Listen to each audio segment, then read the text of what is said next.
5 साल हो चुके थे शकुंतला के बेटे को विदेश में जाकर बसे हुए।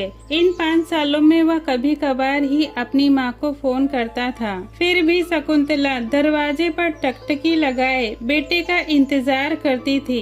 एक दिन बेटे का विदेश से फोन आया। हेलो माँ, तुम कैसी हो? मैं विशाल बोल रहा हूँ, तुम्हारा बेटा।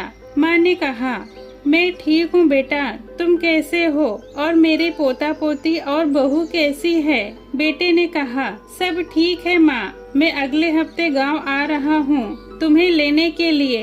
अब हम सब साथ में रहेंगे। तुम्हारी बहू कह रही थी माँ को यहाँ पर लेकर आओ, बेचारी वहाँ अकेले परेशान होती हैं। इतना सुनते ही बूढ़ी माँ की आंखों में आंसू आ गए। बेटे और बहू का अपने प्रति यह प्रेम देखकर माँ का मन खुशियों से भर गया।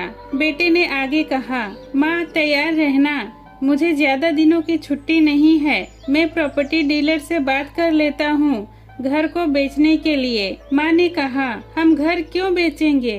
बेटे ने कहा, अब हम सब साथ में रहने वाले हैं तो वहाँ पर घर रहने का कोई मतलब नहीं। फोन रखने के बाद माँ फूट फूट कर रोने लगी और घर के हर एक कोने को निहारती और कहती, जिस घर को उन्होंने और उनके पति ने मिलकर बनाया था, जिस घर में उन्होंने अपने 40 साल बिता दिए, वह घर उन्हें छोड़ना पड़ रहा है। लेकिन अपने बेटे बहू और पोते पोतियों के साथ अपनी जिंदगी के आखिरी वक्त बिताने के लिए अपने दिल पर पत्थर रखकर घर बेचने के लिए वह तैयार हो गई और अपनी यह खुशी गांव मोहल्ले में घूम घूम कर सबको बताने लगी। गांव वालों को भी यह जानकर बहुत खुशी हुई कि बूढ़ी माँ जी के आखिरी दिन अपने परिवार के साथ खुशी खुशी बीतेंगे। जब बेटा विदेश से आया तो वह आते ही वकील और प्रॉपर्टी डीलर के पास गया और सभी पेपर तैयार करवाए। माँ के अंगूठे का निशान लिया और घर बेचकर जो पैसा मिला उसे अपने पास रख लिया और माँ से कहा, माँ जो भी सामान लेना है बांध लो, हम कल ही अमेरिका के लिए निकल जाएंगे। माँ ने ज्यादा तो नहीं लेकिन जिन चीजों से उन्हें लगाव था उसे समेट लिया और दूसरे दिन ही बेटे के साथ टैक्सी में बैठकर एयरपोर्ट के लिए निकल गए। एयरपोर्ट पर पहुंचकर बेटे ने माँ से कहा, माँ तुम यहाँ बेंच पर बैठो, मैं सामान और बोर्डिंग पास की जाँच करवा कर आता हूँ। वहाँ वक्त लगेगा और खड़ा रहना पड़ेगा, तुम्हें तकलीफ होगी, तुम यहीं आराम करो। मैं यूँ गया और यूँ आया। माँ बेंच पर बैठ गई और बेटा अंदर चला गया। बहुत समय हो गया, बेटा वापस नहीं आया। माँ सोचने लगी, लगता है ज्यादा भीड़ होगी इसलिए देर लग रही है।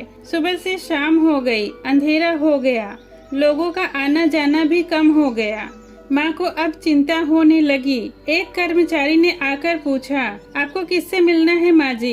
शकुंतला ने कहा, मैं मेरे बेटे का इंतजार कर रही हूँ, वह सामान की जांच करने के लिए अंदर गया है, हम अमेरिका जा रहे हैं। कर्मचारी ने फिर पूछा, आपके बेटे का नाम क्या है? शकुंतला ने कहा, विशाल नाम है मेरे बेटे का। कर्मचारी अंदर गया और थोड़ी देर बाद बाहर लौटा और उसने शकुंतला से कहा, माँ जी अमेरिका जाने वाली फ्लाइट तो दोपहर में ही जा चुकी है और आपका बेटा भी उस फ्लाइट में बैठकर अमेरिका जा चुका है।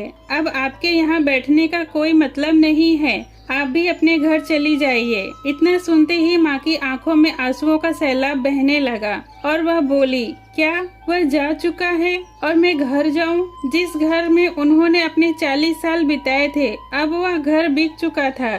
जिस बेटे को पाल पोस कर बड़ा किया था वह उन्हें छोड़कर जा चुका है। अब वह कहाँ जाएंगी? यह सोचकर वही निढाल होकर गिर गई। जब होश आया तो पता चला कि वह अपनी दिमागी संतुलन खो चुकी हैं। उन्हें पिछला कुछ भी याद नहीं। याद है तो बस अपने बेटे के आखिरी शब्द, माँ तुम यहीं बैठो, मेरा इंतजार करो, मैं आ रहा हूँ। माँ आज भी उसी एयरपोर्ट के बाहर अपने बेटे का इंतजार कर रही हैं और आने जाने वाले सभी लोगों से कहती हैं कि मेरा बेटा अंदर गया है, वह अभी आएगा मुझे लेने के लिए। शायद अब इस माँ का इंतजार कभी खत्म नहीं होगा। तो दोस्तों आपको कहानी कैसी लगी कमेंट में ज़रूर बताएं। वीडियो पसंद आई हो तो लाइक करें। ऐसी ही कहानियों के लिए मेरे चैनल को सब्सक्राइब करें। ये वीडियो देखने के लिए आपका धन्यवाद।